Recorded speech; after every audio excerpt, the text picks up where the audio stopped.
Namo Amitabha.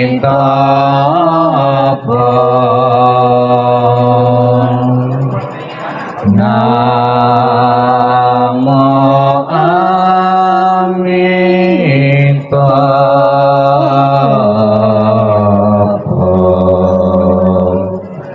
Namo Amitabha.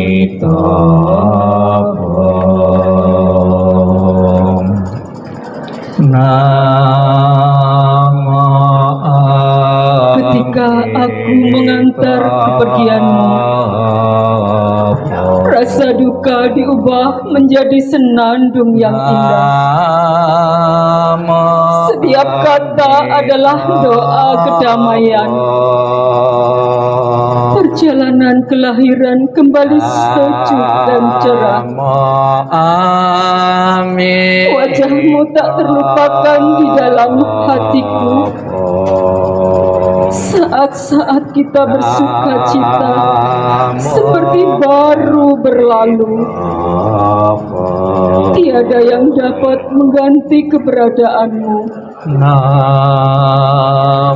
Lepas dari dunia fana adalah menuju kebebasan. Seberanglah dengan cinta kasih. Terpujilah Amitabha Buddha, datang dan pergi dari tanah suci. Terpujilah Amitabha Buddha, berkat kebajikan selalu bahagia. Terpujilah Amitabha Buddha, selalu tentram dan damai. Terpujilah Amitabha Buddha. Salam cinta kasih Amitabha Buddha untukmu. Salam cinta kasih Amitabha Buddha untukmu. Semoga Anda bertekad ingin lahir di tanah suci sebelah barat. Salam cinta kasih Amitabha Buddha untukmu. Terlahirlah di tanah suci, surga Sukawati. Semoga engkau dapat mengingat selalu pada Amitabha Buddha. Semoga engkau dapat terlahir di surga Sukawati. Amitabha Buddha memberkatimu. Terlahirlah di tanah suci, surga Sukawati. Mengingat budi ayah bunda, walaupun kami tak dapat bersama selalu, tetapi batin kami selalu terkait bersatu. Tak dapat dilupakan selamanya cinta kasih dari ayah bunda. Kehidupan ini akan saya manfaatkan sebaik-baiknya. Rajin belajar agama, sucikan hati dan pikiranku. Selalu ingat dan berusaha membalas budi besar ayah bunda. Membangkitkan kebajikan, menolong diri sendiri dan semua orang. Dalam setiap kehidupan, menyelamatkan diri sendiri dan semua orang. Hanya ayah bunda yang terbaik di dunia ini. Anak yang mempunyai ayah bunda bagaikan mustika. Dalam pelukan ayah bunda, kebahagiaan tak terhingga.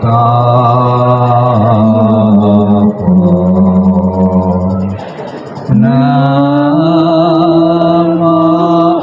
Amitabha.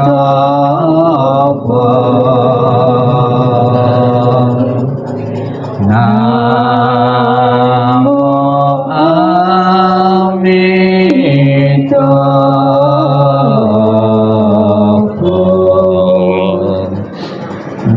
Namo Amitabha.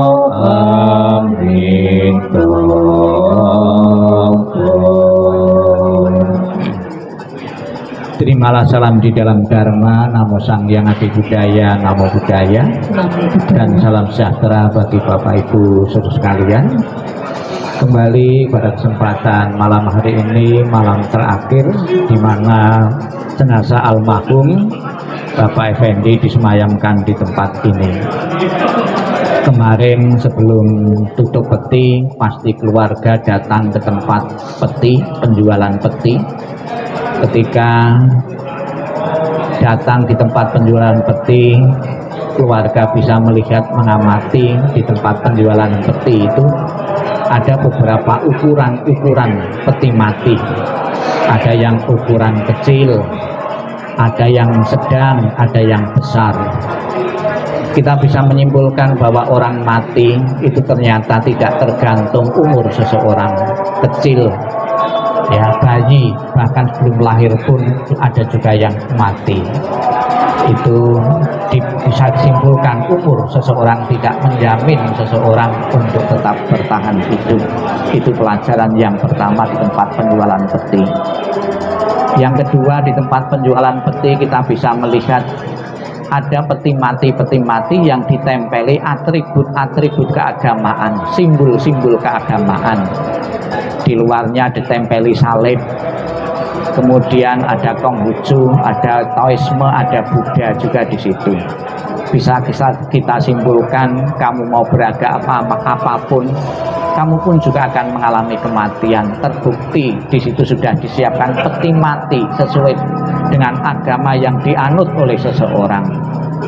Kemudian pelajaran yang ketiga, kita bisa bertanya di situ ada harga-harga peti mati, ada harga yang murah, ada yang sedang, ada yang mahal. Kamu punya status ekonomi apapun juga akan mengalami kematian. Orang miskin bisa mati, terbukti disiapkan peti mati yang harganya murah. Demikian pula harganya menengah. Konglomerat pengusaha pun juga bisa mati juga, terbukti ada peti mati yang harga ratusan juta sampai miliaran. Jadi bukan kita mempunyai status apapun, ekonomi apapun juga akan mengalami kematian. Bapak Ibu saudara sekalian, keluarga yang saya hormati, di masa kehidupan Sang Buddha ada satu riwayat, ada satu cerita, pernah ada seorang pemuda yang baru saja ditinggal kematian oleh ayahnya, seperti saat ini. Sebagai anak yang berbakti kepada orang tua, dia berharap arwahnya itu bisa terlahir di alam bahagia, alam surga. Sudah menjadi tujuan setiap orang, setiap agama, bisa hidup bahagia, sejahtera, panjang umur, kalau mati masuk surga. Demikian pula si pemuda ini berharap setelah kematian orang tuanya, arwahnya bisa terlahir di alam surga bahagia. Kemudian dia datang kepada Sang Buddha, minta tolong Sang Buddha. Dia menceritakan ayahnya baru saja meninggal.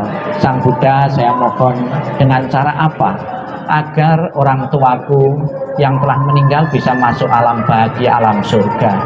Kemudian pemuda ini dibawa oleh Sang Buddha di sebuah kolam sambil suruh membawa minyak dan batu. Setelah ketemu kolam sambil membawa minyak dan batu, Sang Buddha menyuruh pemuda ini untuk melemparkan batu tadi ke kolam dan menuang minyak tadi yang dibawa tadi ke kolam. Apa yang terjadi? Setelah batu dilempar ke kolam, batunya tenggelam.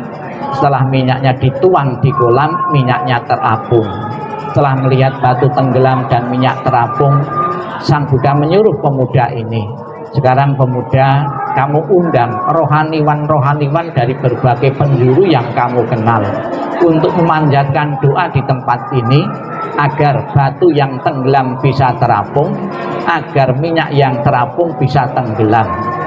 Mendapat perintah seperti itu, pemuda ini mengatakan, Sang Buddha, sekalipun didoakan dengan cara agama apapun, ya, rasanya tidak mungkin. Kenapa tidak mungkin? Karena sudah menjadi hukum alam.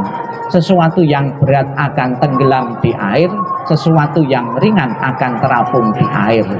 Kemudian Sang Buddha mengatakan kepada pemuda ini, demikian pula pemuda, kalau sekiranya orang tuamu semasa hidupnya melakukan perbuatan-perbuatan berat, perbuatan-perbuatan jahat akan menenggelamkan ayahmu di alam-alam bawah, alam-alam penderitaan. Kalau sekiranya orang tuamu semasa hidupnya melakukan perbuatan-perbuatan baik, perbuatan-perbuatan ringan, akan mengangkatnya di alam-alam bahagia, alam surga. Bapak Ibu sekalian, Bapak Effendi baru saja meninggal. Secara pasti kita tidak tahu alam yang ditempati beliau itu alam atas, alam surga atau alam bawah, alam penderitaan. Secara pasti kita tidak tahu. Namun seandainya almarhum telah di alam bawah, rasanya kita tidak tega sebagai anak, pasti akan berjuang mati-matian untuk orang tua kita, untuk mengentaskan, mengangkatnya arwah orang tua kita di alam atas, alam surga. Apakah ada caranya? Bagaimana caranya? Ada ilustrasi batu tadi. Bagaimana batu tadi yang berat tadi bisa berada di permukaan air? Ada caranya. Ditaruh perahu atau kapal, itu sudah otomatis batu tadi berada di atas permukaan air. Batu tadi ya arwah leluhur untuk terlahir di alam bahagia. Demikian pula pembawaan doa-doa dari kemarin, saat ini hingga besok, dalam rangka kita membuat perahu-perahu, kapal-kapal bagi arwah orang tua kita seandainya telah di alam bawah, dengan kekuatan doa, dengan kekuatan keyakinan.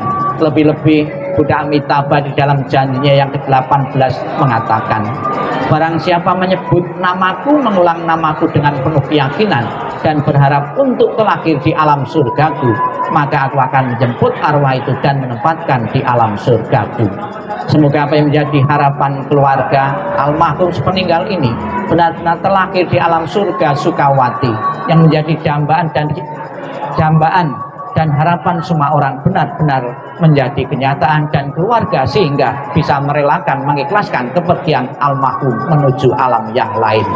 Selamat jalan almarhum, semoga jalan yang kalau terang dan lapang, dan keluarga besar segera mengikhlas kepergianmu. Sadu, sadu, sadu.